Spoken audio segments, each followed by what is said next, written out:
সম্মানিত ভিউয়ার্স, আপনারা দেখতে পাচ্ছেন যে বাংলাদেশ হেলথ অ্যাসিস্ট্যান্ট অ্যাসোসিয়েশন দাবি বাস্তবায়ন পরিষদ কর্তৃক যে টেকনিক্যাল পদমর্যাদা সহ নিয়োগ বিধি সংশোধনের যে অবস্থান কর্মসূচি 25 এবং 26 এইখানে অবস্থান করছে টাঙ্গাইল জেলা স্বাস্থ্য বিভাগীয় দাবি বাস্তবায়ন পরিষদের সম্মানিত আহ্বায়ক এবং জেলা হেলথ অ্যাসিস্ট্যান্ট অ্যাসোসিয়েশনের সভাপতি এবং সেক্রেটারি সেলিম ভাই আলমগীর ভাই। আমরা সেলিম ভাইয়ের মুখ থেকে শুনতে চাই আপনারা আজকে কেন এই অবস্থান কর্মসূচি দিয়েছেন।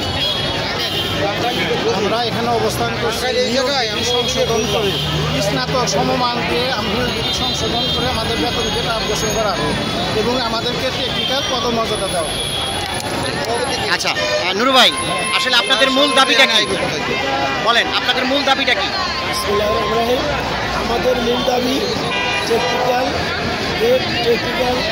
গ্রেড অনুযায়ী নিয়োগ বিধি সংশোধন এবং বিগত সরকার আমাদেরকে টেকনিক্যাল হিসাবে ঘোষণা দিয়েও বাস্তবায়ন করে নাই। এক দফায় এক দাবি, আমাদের যে পর্যন্ত টেকনিক্যাল পদমর্যাদা এবং নিয়োগ বিধি সংশোধন হবে ততক্ষণ পর্যন্ত আমরা এই আন্দোলন অব্যাহত রাখবো।